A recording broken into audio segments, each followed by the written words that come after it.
Before the Fellowship was the greatest story you've never heard. I'm Greg. I'm Cameron. My name is Daniel. Join us as we read and react to the Silmarillion by J.R.R. Tolkien. Last time we read about the goings-on of Middle-earth. Thingol and Melian established the kingdom of Doriath in Beleriand, and with the assistance of the dwarves, built a stronghold called Menegroth, the Thousand Caves. Dwarves and elves enjoyed peace and prosperity and learned from each other. As the time drew nearer to Melkor's release from captivity, the dark and evil things in Middle-earth began to spread. So the Sindar, the Eldar who did not go to Aman or Valinor, began to arm themselves. Today we conclude Chapter 10 of Quintus Silmarillion, beginning on page 94 of the second edition.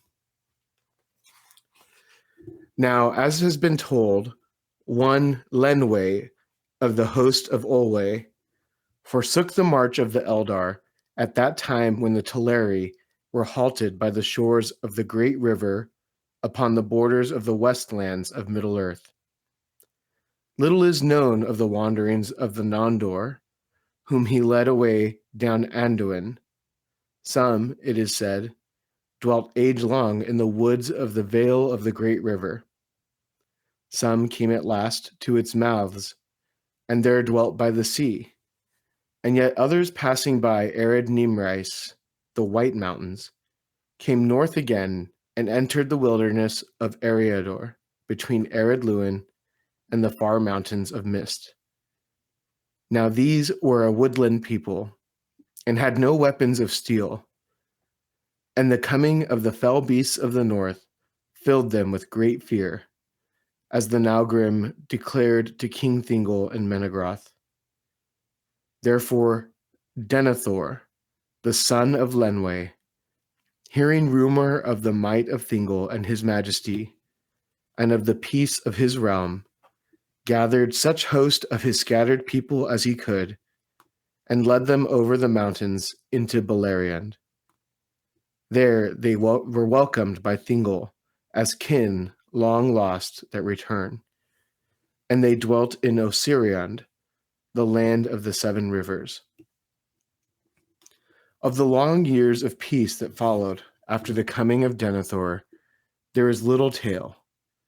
In those days, it is said, J.R.R, the minstrel, chief lore master of the kingdom of Thingol, devised his runes, and the Naugrim that came to Thingol learned them, and were well pleased with the device, esteeming J.R.R's skill higher than did the Sindar, his own people. By the Naugrim, the Cirth were taken east over the mountains, and passed into the knowledge of many peoples.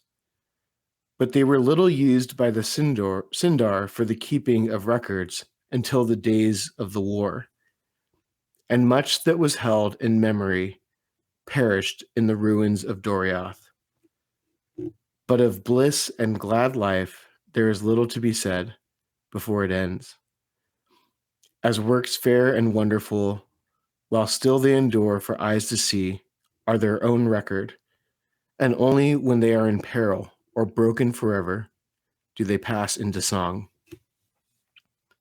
In Beleriand in those days the elves walked, and the rivers flowed, and the stars shone, and the night flowers gave forth their scents, and the beauty of Melian was as the noon, and the beauty of Luthien was as the dawn in spring.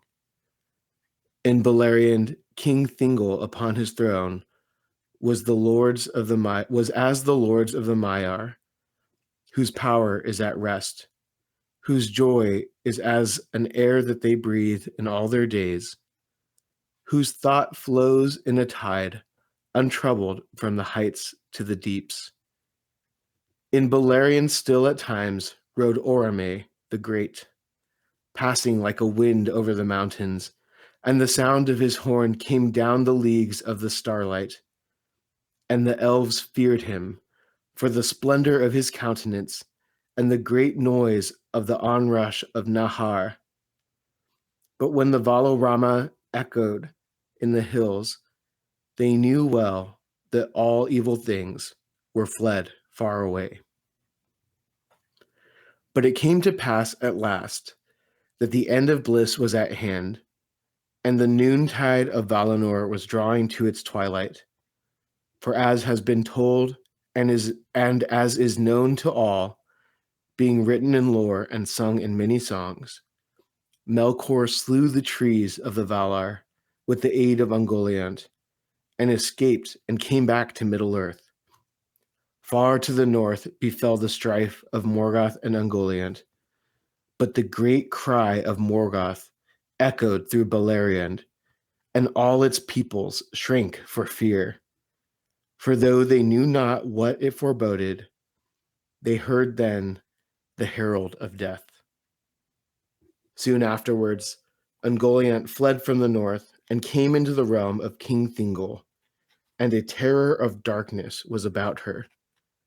But by the power of Melian she was stayed, and entered not into Neldoreth, but abode long time under the shadow of the precipices in which Dorthonion fell southward. And they became known as Erd Gorgoroth, the mountains of terror, and none dared to go hither, or pass nigh them. There life and light were strangled, and there all waters were poisoned. But Morgoth, as has been told, returned to Angband and built it anew, and above its doors he reared the reeking towers of Thangorodrim, and the gates of Morgoth were but 150 leagues distant from the bridge of Menegroth, far and yet all too near. Now the orcs that multiplied in the darkness of the earth grew strong and fell, and their dark lord filled them with the lust of ruin and death. And they issued from Angband's gates under the clouds that Morgoth sent forth, and passed silently into the highlands of the north. Thence, on a sudden, a great army came into Beleriand, and assailed King Thingol. Now, in his wide realm, many elves wandered free in the wild, or dwelt at peace in small kindreds, far sundered, and only about Menegroth, in the midst of the land, and along the Phalas in the country of the mariners, were their numerous peoples. But the orcs came down upon either side of Menegroth, and from camps in the east between Caelon and Gelion, and west in the plains between Sirion and Narog. They plundered far and wide, and Thingol was cut off from Cirdan at Eglarest. Therefore he called upon Denethor, and the elves came in force from Region, beyond Aros, and from Osiriand, and fought the first battle in the wars of Beleriand. And the eastern host of the orcs was taken between the armies of the Eldar, north of the Andram, and midway between Aros and Gelion, and there they were utterly defeated. And those that fled north from the great slaughter were waylaid by the axes of the Nagrim that issued from Mount Dolmed. Few indeed returned to Angband. But the victory of the elves was dear bought, for those of Osiriand were light armed and no match for the orcs, who were shod with iron and iron shielded, and bore great spears with broad blades. And Denethor was cut off and surrounded upon the hill of Amon Arab.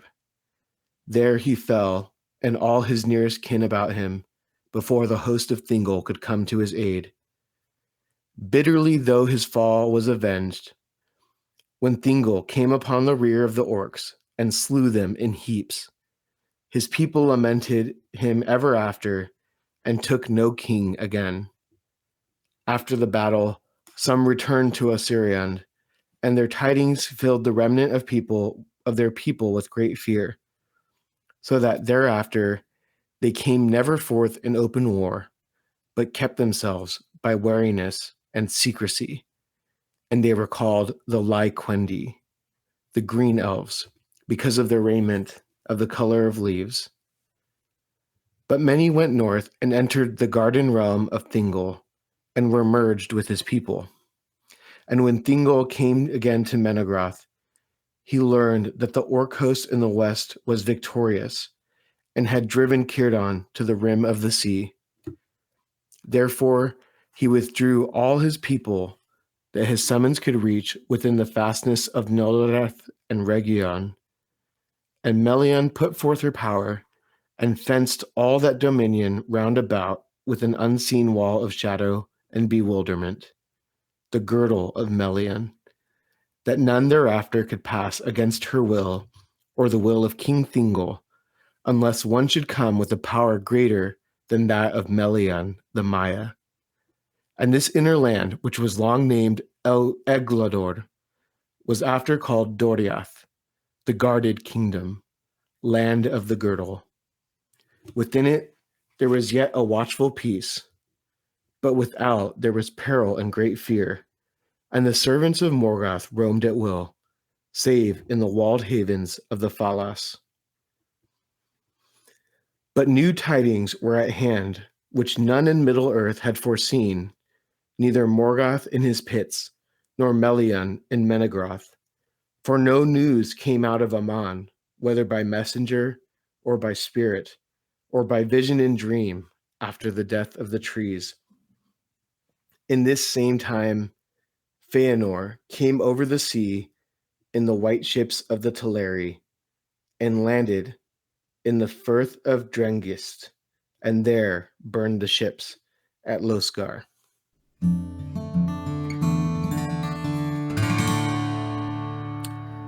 So, to summarize, the Nandor are a subset of Teleri elves who stopped the great journey when they reached the river Anduin. As evil things began to spread across the earth, they continued the journey, and they were welcomed by Thingol into Beleriand. They established dwellings in the region of Elsirion, the Seven Rivers, which is just west of the Blue Mountains, Ered Luin. Morgoth returns to Angband and rebuilds it. Ungoliant flees southward and remains in the mountains just north of Menegroth, which come to be known as Ered Gorgoroth, Mountains of Terror. Morgoth sends forth his armies, and they surround Menegroth. Being cut off from Cirdan, Thingol asked for help from the Nandor. Their aid assures victory, but their king Denethor is lost, and they adopt an isolationist stance, becoming known as the Lyquendi, the Green Elves. Melian uses her power to create a barrier around Doriath called the Girdle of Melian, and at this time, Feanor lands on the shores of Middle-earth and burns the Teleri ships. So we're kind of getting to this part where all the stories that we've heard are converging. Like we've kind of caught up, these different timelines have all caught up with each other.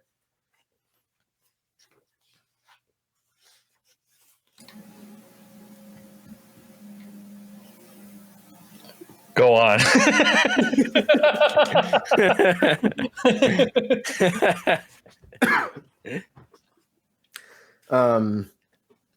Well, let's talk about Denethor. And he's not the Denethor you think he is. I had to look it up. He's not the Denethor. He's not that Denethor. He's the good one. He's the good one. The original, the OG. I guess his great grandfather or his grandfather. Oh wow! It's his. That can't be. He's an elf. Denethor II is Lord of Minas Tirith, and Denethor OG is the leader of the Green Elves. Yeah, and they're related? No, they're not related. Oh, they can't be. I was gonna say. I mean, well, Denethor dies here. I mean, that doesn't mean he didn't have children before, but yeah, I kind of like this. This is a funny description because what we kind of heard last week and this time is that the Sindar are experiencing peace. You know, they're kind of like prospering in Middle Earth while Melkor's in captivity. And they're really disconnected from everything that's happening in Aman. So when the trees die, they don't even know because they're so far away they don't get the light of the trees anyway.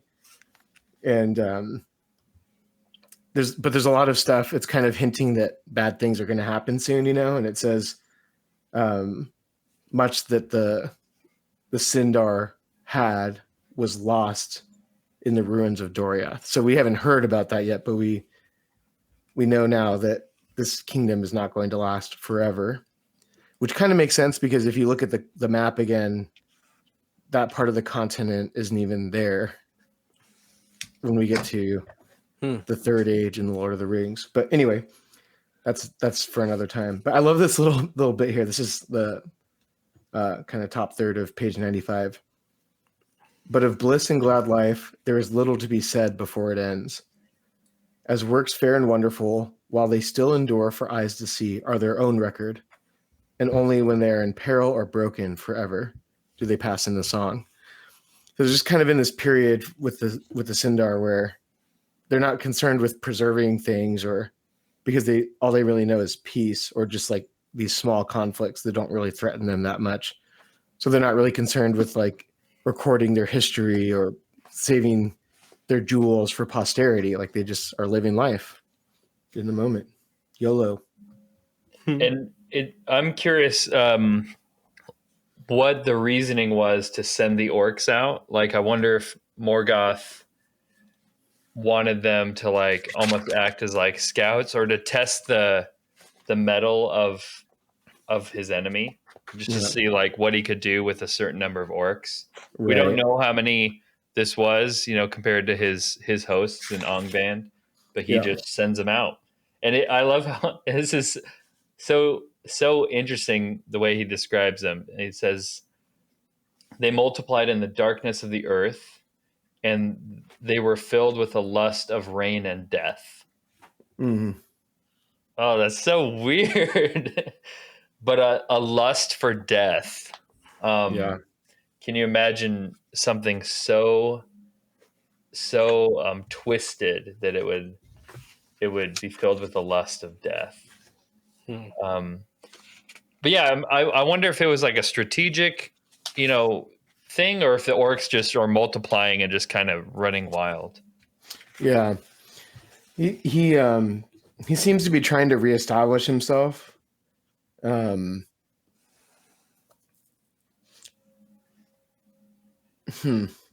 I don't know. I would think probably. I don't think Morgoth knows what's going on with Thingol, right? Because the Girdle of Melian, there's like this hidden. Well, that was set up because he attacked them, or because his orcs attacked them. I'm reversing those. Yeah, that makes sense. But he doesn't. He really doesn't know what's going on with Feanor. He doesn't know. I mean, he probably knows that he's being pursued because he just ran off with the Silmarils, but he doesn't really know what's going on back there. As far as it's been 3 ages since he was here. So like last time he was here, there wasn't anybody around, but now there's like this kingdom that's kind of been built here. And they won the battle. Thingol won the battle. So that's interesting that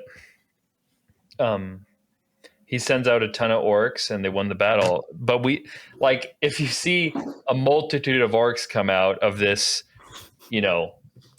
this place where there's a stronghold named Angband, people know it in like the lore, the stories that are told. You don't know how deep that goes. You don't know how deep and dark and numerous the enemy is. It's kind of terrifying. And I like this point that he makes. He says, but 150 leagues distant from the bridge of Menegroth were the gates of Morgoth, far and yet all too near. Like there's kind of this. It kind of reminds me, like in the Lord of the Rings, how Minas Tirith is kind of like on the edge. Or that's what I was just thinking of. Ungoliant, really, right? Ungoliant is like that last kind of line of defense against. It's really far away, but you can see it because it's all flat. Right. Yeah, you can just see the mountains over there. And even Ungoliant, we still are hearing more about her, who just kind of like makes her own dwelling in these mountains north of Doriath. So she's kind of, I think according to the map, she's kind of in between Thingol and Morgoth in the mountains there. So it's not like people want to go around and explore up there anyway, because it's just kind of That's this true. dark place with this ugly spider creature that is always belching vapors of darkness. Yeah, you have Ungoliant's children, and then poisoned waters, Yeah. and Yeah. things are haunted. Yeah. Yeah, not a nice place. It's so funny because it's, yeah, you're right. Once the Girdle of Melian is set up, there's like just this nice, peaceful, beautiful place. Yeah. But it's so close to just the most disgusting dark. Yeah, that's interesting. If you're living within the Girdle of Melian, you would be kind of naive to what's going on, cut off from what's going on the outside. I like how, well, maybe that's a thing to talk about a little bit, the Girdle of Melian.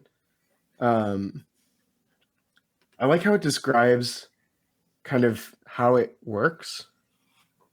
Let's see if I could find it here. It's like, it works like by confusion, kind of like it's not like a force field where you like run into it and you're like, oh, I can't pass through this invisible wall. It's not like that. It's like, it says Like when you're walking through the woods and you get lost somehow, it's like, wait, have I seen this jump before? And right. start wandering around, and inevitably the girdle just like keeps people out through that way. It says the way it describes it is an unseen wall of shadow and bewilderment. So it's just like, it reminds me of if you remember the Nintendo 64 game Ocarina of Time, the Legend of Zelda game, the Lost Woods in it at the beginning. You just like, oh yeah, you just go, you keep like every time you go through spot. You have like 3 options to choose from, and if you don't know the right path, then you just like end up back at the start again. And I like that kind of there's like sometimes, not all the time, but in this there's like a subtlety to the magic. It's not like, too in your face or over the top. It's just right. It's like if Marvel was shooting this, like if this was a Marvel property, it would literally be that force field thing that's around, Wakanda or the Gungans. It's like the thing that the Gungans produce. Oh yeah, in Star Wars as well. The Star Wars, yeah. But this is subtle. It's just like, oh, did I go this way before? I thought that tree looks familiar. That's really cool. Yeah, that the magic in Tolkien seems to be that kind of subtle, suggestive. I don't know how to describe it, but like, Gandalf isn't like shooting lightning bolts out of his, staff all the time, or creating force fields all the time, things like that. Right. It's like with Gandalf, like it's kind of like he has this. A lot of maybe his magic, so to speak, is in the way he influences men. He like encourages them and gives them hope and purpose, which you could do without magic, I guess, or whatever. But like the way that he works, yeah. I don't know. But then there's that scene with him riding and shooting that light at the Nazgul. That was pretty cool. I don't know if that happened in the book, but that was an awesome shot. Yeah. The girdle is pretty sweet. It's a cool thing. It's a cool word, girdle. I was trying to think if there's anything like that present in the Lord of the Rings or the Hobbit, like a bewitching or like a palpable field of magic / energy. I don't think there is, though, is there? I don't know.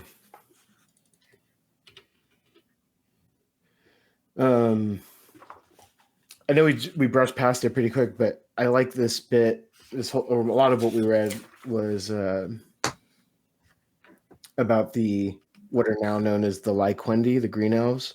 Yeah, who they kind of have their own separate history, and they come to the aid of Thingol when he needs them, and they have their sacrifice in Denethor dying and some of his close people, but It's just interesting because the elves, very early on we read about the sundering of the elves. There's all these different groups and factions, and I think this is an important point for us to keep in mind right now. Feanor has done all this stuff in Aman, which has led to further divisions and treachery, right? He's killed Teleri. He's now left his own people for dead. But over here in Middle-earth, they haven't experienced that yet. Like, they haven't had that kind of division within them. Their divides are more natural. Like, they're more organic. Like, well, we just want to stay in this place and you guys can go over there. But they still have this fidelity to each other where when they really are in need, they'll come to each other's aid. And even to the point of losing their king, in battle. So I think that's important for us to remember because they're about to encounter Feanor. Like, Feanor has just made it to Middle-earth, and he's bringing with him all the lies of Melkor that have been sown in his heart, and he's bringing with him all the treachery that he's committed, and it's going to be interesting to see how that unfolds. Yeah. I asked Midjourney to... I just typed in like Wendy photo reel. Cameron, can you put it on the screen? What is that? I typed in like Wendy. Wait, what did you type? Like Wendy. Like Wendy? I typed in like Wendy. Like green elves. Green. I just typed in like Wendy photo reel. And that's what it came. Very strange. All right. Well, let's spend the next 10 minutes dissecting this image from an artistic standpoint. This is terrifying. It's horrible. If you're just listening, it's like a young woman who has like orange segments, or are there grapefruit segments for grapefruit. An ear and one on her cheek, and then what looks like hazelnut or some kind of nuts in her hair. And at first it's kind of pleasing until you realize that these are like growths in her head. Yeah, very strange. I just wanted it to like imagine the elves. All right, let me get that out of our system by asking you a question, Dan. Are you ready? And No. Greg, I want you to answer too. Well, actually, Dan, here's the question. So Melian was as the noon, and the beauty of Luthien was as the dawn in spring. Which do you prefer? Your wife, is she more like the beauty of the noon or the dawn in spring? The dawn in spring. Subtle. Well, dawn of spring breaks the darkness, and it is ever new and ever young and ever beautiful. Yeah. Nice. Yeah, I was going to say dawn in spring too. And full of life. I love spring. I read that as more like age. Like, it's her daughter. Like, Luthien is Melian's. You got to be more of a romantic. You know what I'm saying? It's not just about arithmetic, Greg. Okay? Yeah. It's poetry, Greg. If you actually calculate what he's talking about. I've been calculating this whole thing. Melian was 12 o'clock. Luthien was more like 6 a.m. probably. In elf days. Who doesn't want the dawn in spring? The dawn in spring holds promise for the future. Noon, half the day is spent already. But to play devil's advocate, noon is like more radiant, more apparently glorious and beautiful, I suppose. Yeah. Maybe when we're at the noon of our lives, we'll prefer the beauty of noon. Yeah. Say again? We probably are at the noon. We're probably in the afternoon of our lives, to be honest.